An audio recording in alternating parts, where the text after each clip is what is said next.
UFC champion Jon Jones is out of the fight game and back in legal trouble. Just days after announcing his retirement, Jones is facing new criminal charges, accused of running a red light and plowing into another car. But as News 13's Jessica Garate reports, when police showed up, it wasn't Jones they found at the scene.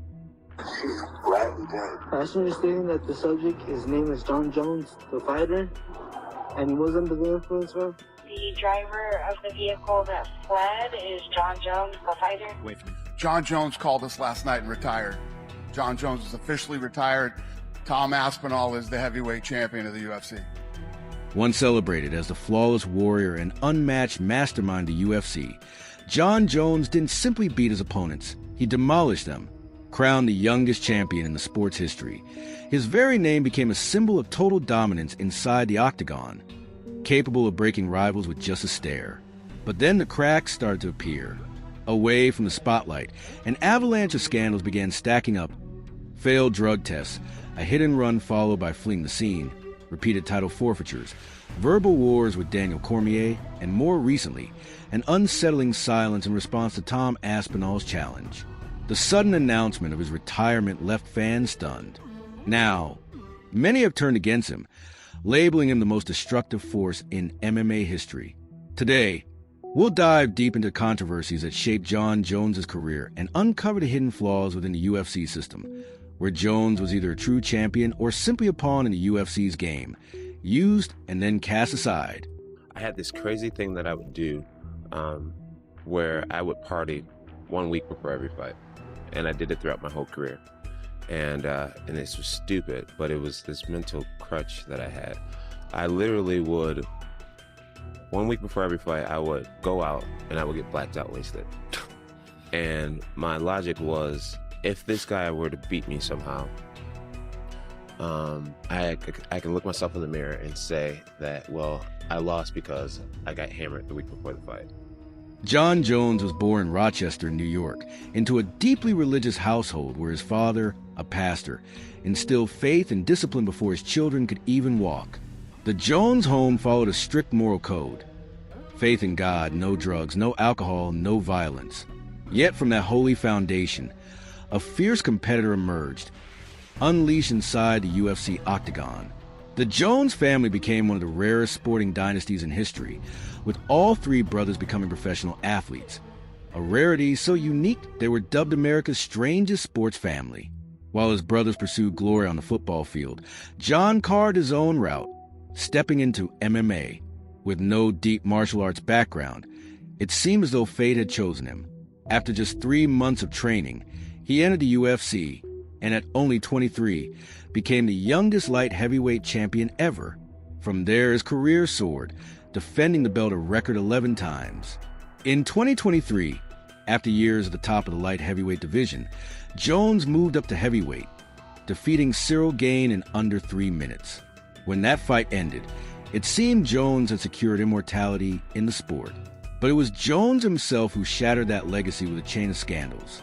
After UFC on ABC, Hill versus Roundtree Jr., Dana White confirmed Jones had parted ways with promotion. No ceremony, no thank you speech, no fanfare. Jones later posted a cold, lifeless retirement statement on X, so robotic that some suspected AI had written it. That empty farewell mirrored the hollow ending of his career. Many now call it the most disgraceful retirement in MMA history, not because of the lack of talent, but because he chose to vanish quietly, leaving chaos in his wake. He had every opportunity to secure GOAT status, yet avoided a fight with Tom Aspinall. But why? Some say he's not just dodging a dangerous challenger. He's running from a deeper truth that could destroy the legacy he spent over a decade building.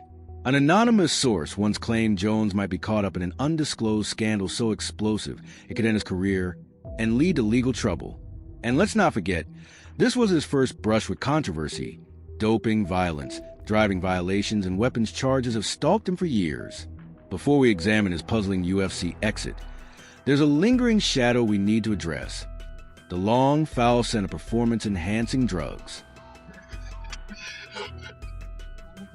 Jones testing. Come on, please. Come on. Come on. Fuck, I'm so sorry. Jon Jones, the man once seen as a perfect fighter, the GOAT among GOATs, has been embroiled in doping scandals not once, but 4 times, hitting in consecutive years. 2015, 2016, 2017, and 2018. The first came before his UFC 182 title defense against Daniel Cormier, when he tested positive for benzoylecgonine, a cocaine metabolite.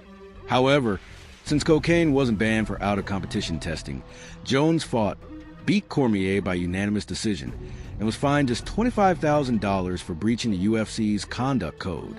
The next year, days before UFC 200, Jones again faced Cormier until he tested positive for clomiphene and letrozole, both banned hormone modulators.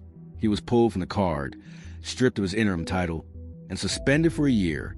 In 2017, after knocking out Cormier at UFC 214, his win was overturned when turinabol, a banned steroid from the Cold War era, appeared in his post-fight test.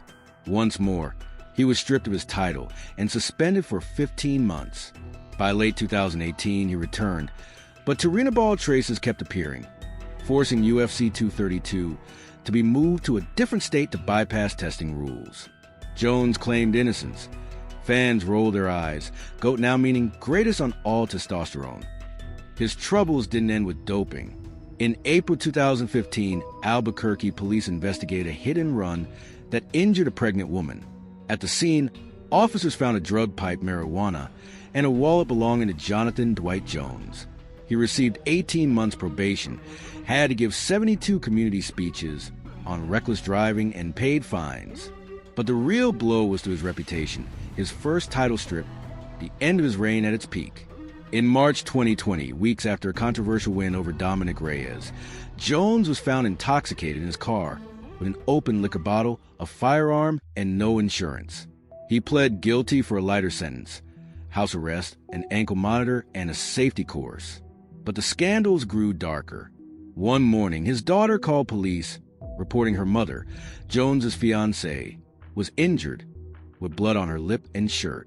Officers found Jones drunk, smashing his head against a patrol car, charged with domestic battery and damaging a vehicle.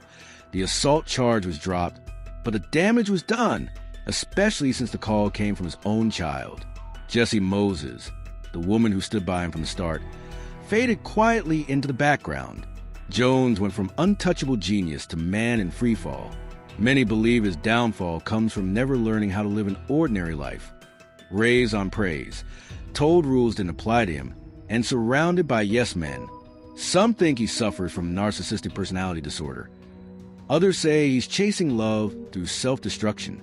In November 2024, after defeating Stipe Miocic at UFC 309, all eyes turned to Tom Aspinall, the fast, hungry interim champion. But Jones dismissed him, called his belt meaningless and chasing only big-name fights like Miocic for money, not glory. Fans saw it as a betrayal of the warrior spirit. What do you think about DC saying he would have already fought Tom? I don't think much about it, but I really do want to fight Tom Aspinall. I just want to meet him here at Dirty Boxing. So he has to come to a Dirty Boxing event for him to get the fight. We'll fight here at Dirty Boxing. You'll fight at Dirty Boxing. I like that. All right, John. Those remarks cut deep. The man once hailed as a GOAT was now branded as evasive, arrogant, and fearful. The MMA world dubbed him the runaway king. Even Khabib Nurmagomedov, another undefeated legend, expressed his disappointment. He might be a great fighter, but he's a failed human being. Dana White dismissed Jones's proposal for a 2026 White House fight outright. Criticism swelled, and whispers grew louder.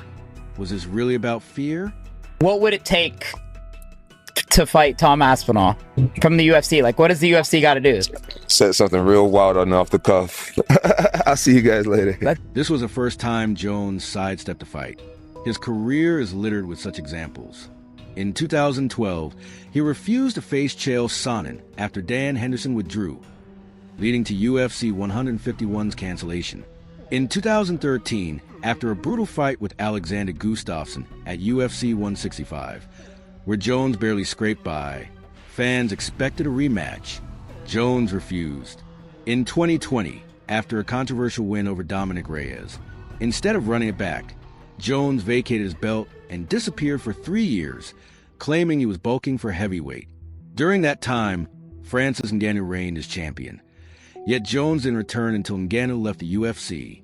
Then he beat Cyril Gane, a skilled fighter but not Ngannou's equal, for the vacant belt. When asked why he never fought Daniel Cormier at heavyweight, Jones admitted Cormier's advantages made it too risky. Now, as Aspinall rises, Jones repeats a pattern: silence, dismissal, and safe matchups. Many believe Jones is carefully protecting his image, avoiding high-risk fights that could shatter his legacy. On April 13th, Dana White announced Jones's retirement. Albuquerque reporter Jeff Grammer's first instinct was to check police logs, because with Jones, scandal often comes before the headlines. For days earlier, Jones's name appeared in a crash report. A woman found half-naked and drunk claimed Jones had been driving but fled.